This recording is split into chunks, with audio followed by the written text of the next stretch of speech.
Mi nombre es Juan David Jurado Montenegro y voy a desarrollar los temas establecimiento del campo cardiogénico y formación y posición del tubo cardíaco. Establecimiento del campo cardiogénico. Como la tercera semana de gestación el embrión no puede satisfacer sus requerimientos nutritivos por difusión, el sistema vascular aparece en este momento. Las células cardíacas progenitoras que están en el epiblasto migran hacia la línea primitiva. Las primeras formarán los segmentos craneales del corazón y el tracto de salida, y después las demás formarán las porciones más caudales del ventrículo derecho, ventrículo izquierdo y seno venoso. Se van a ubicar en el mesodermo de la placa lateral, y en este mesodermo aparecerán también islotes sanguíneos, donde se dará el proceso de vasculogénesis. Estos islotes se fusionan para formar el campo cardiogénico, que tiene forma de herradura y está rodeado por mioblastos. Además, aparecen otros islotes que formarán un par de vasos longitudinales, las aortas dorsales. Formación y posición del tubo cardíaco.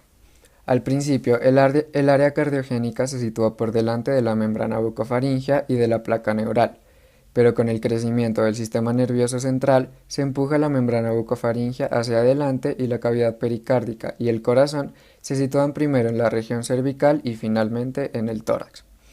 Las regiones caudales de los tubos endoteliales del primordio cardíaco se fusionan, excepto en su extremo más caudal. Al mismo tiempo, la parte semilunar de la herradura se expande para constituir las futuras regiones del tracto de salida y ventricular. Así, el corazón se convierte en un tubo de continua expansión que recibe el drenaje venoso en su polo caudal y empieza a bombear sangre en su polo craneal. Al inicio, el tubo cardíaco se mantiene unido a la cavidad pericárdica por el mesocardio dorsal. Este desaparece y se forma un seno pericárdico transverso que comunica a ambos lados de la cavidad pericárdica. El corazón ahora se halla suspendido dentro de la cavidad pericárdica por vasos sanguíneos de sus polos craneal y caudal. Con el paso de estos procesos, el miocardio se va engrosando y es separado del endotelio por una secreción rica en ácido hialurónico. Las células del septum transversum forman el proepicardio, cerca del seno venoso, y van sobre el corazón para formar la mayor parte del epicardio.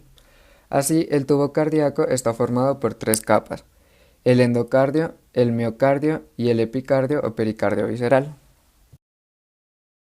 Mi nombre es Laura Daniela Horta Tovar y desarrollaré el tema formación de la asa cardíaca.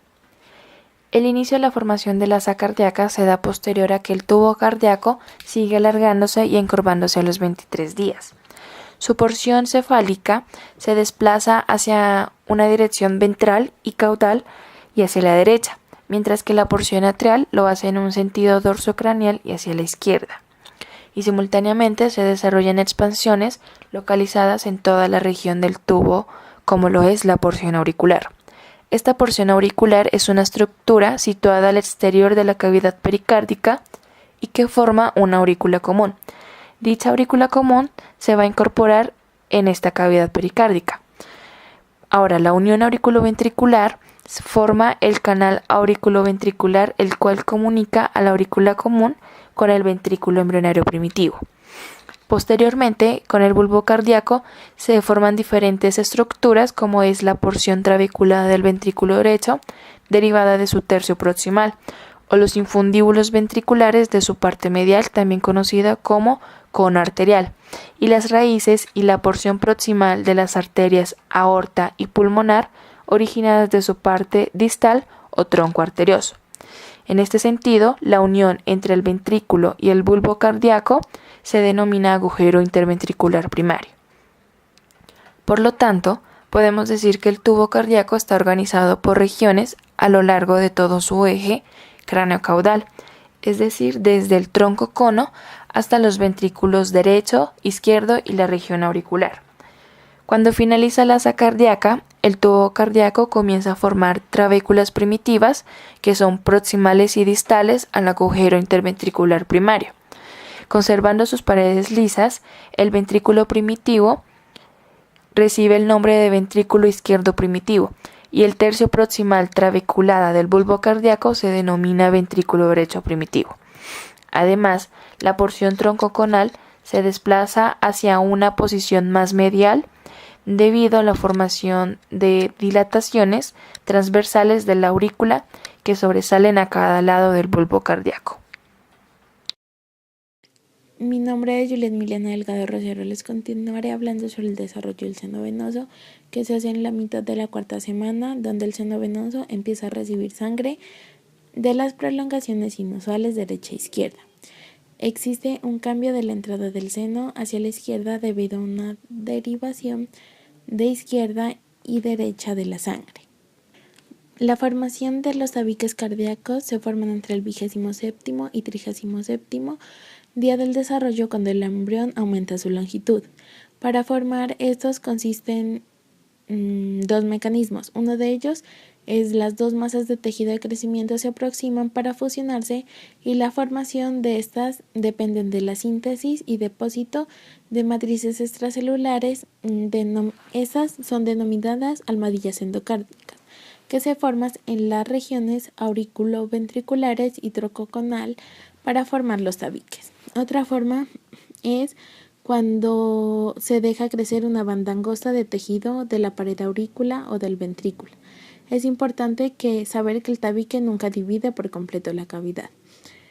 El tabicamiento de la aurícula común es la formación de una cresta falciforme desde el techo de la aurícula común que sucede al final, que representa la primera porción del septum premium, y después se forma el ostium premium por la unión del orificio entre el borde inferior del septum premium y las almohadillas.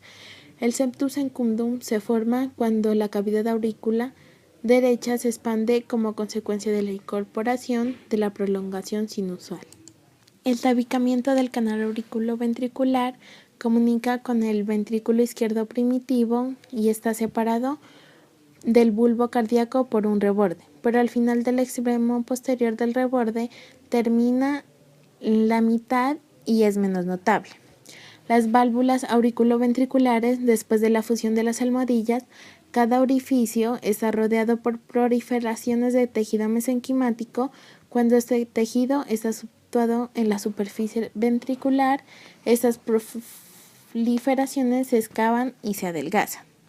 El tabicamiento de los ventrículos se hace hacia el final de la cuarta semana. Los dos ventrículos primitivos se expanden debido al crecimiento del miocardio en el exterior y la formación interrumpida de divertículos y trabéculas en el interior. La pared interna de los ventrículos se encargan y poco a poco se fusionan formando un tercer tabique intertrabecular muscular.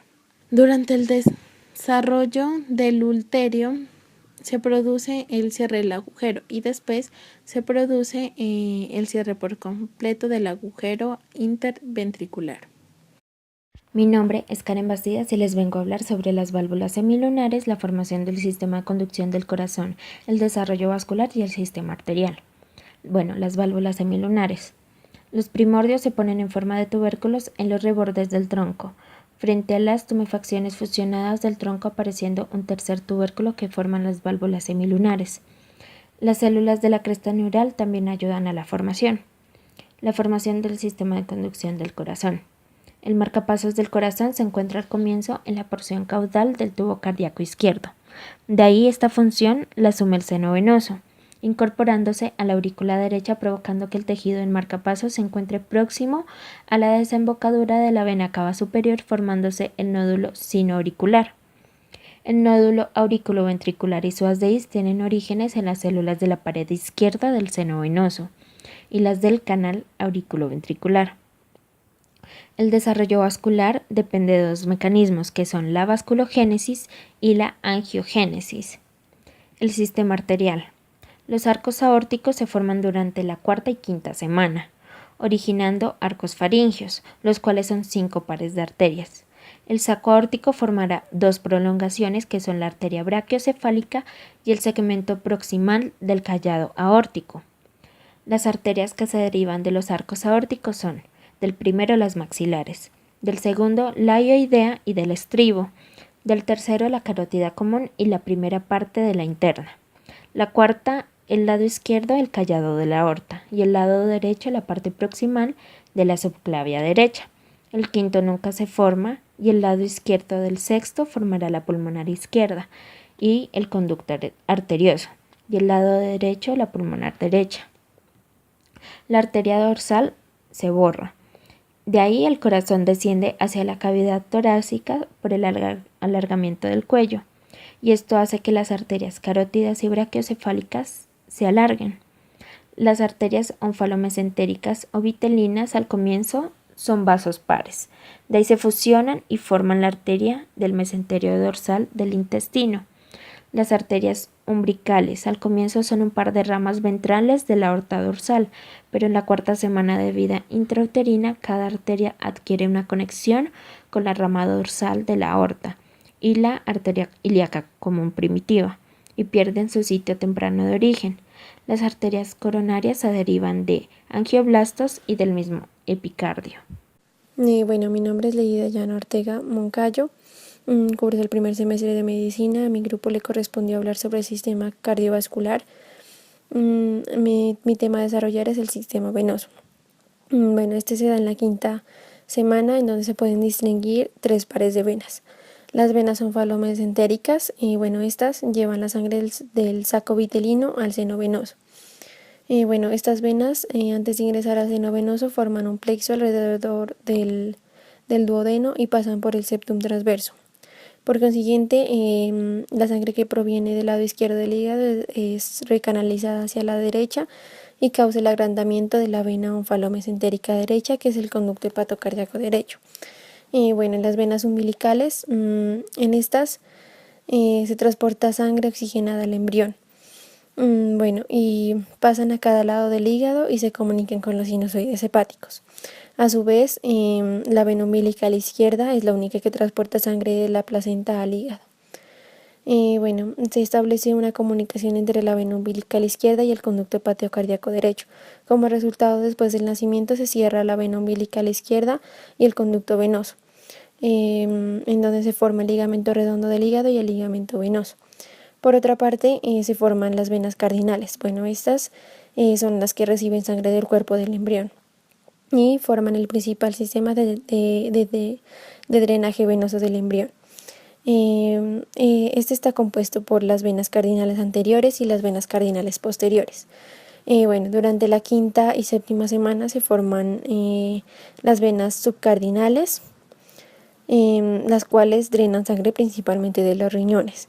Las venas acrocardinales, bueno, estas drenan las extremidades inferiores. Y por último, las venas supracardinales, que transportan la sangre de la pared del cuerpo por medio de las venas intercostales. Bueno, en la circulación prenatal y postnatal, bueno, se da la circulación fetal. Esta se da antes del nacimiento, en donde la sangre de la placenta vuelve al feto por la vena umbilical. Por esto, el caudal principal de esta sangre fluye por el conducto venoso hacia la vena cava inferior. Por tanto, un mecanismo de esfínter en el conducto venoso es el que regula el flujo de sangre umbilical por los sinusoides hepáticos. En este, el miocardio y el cerebro son los primeros en recibir sangre bien oxigenada. Bueno, en el sistema linfático no resulta claro el origen de los vasos linfáticos. Es por esto que podrían formarse in situ a partir del mesénquima o aparecer por invaginaciones oculares del endotelio de las venas. Se forman 6 sacos primarios, 2 yugulares, 2 iliáticos, 1 retiperitoneal y una cisterna de quilo dorsal.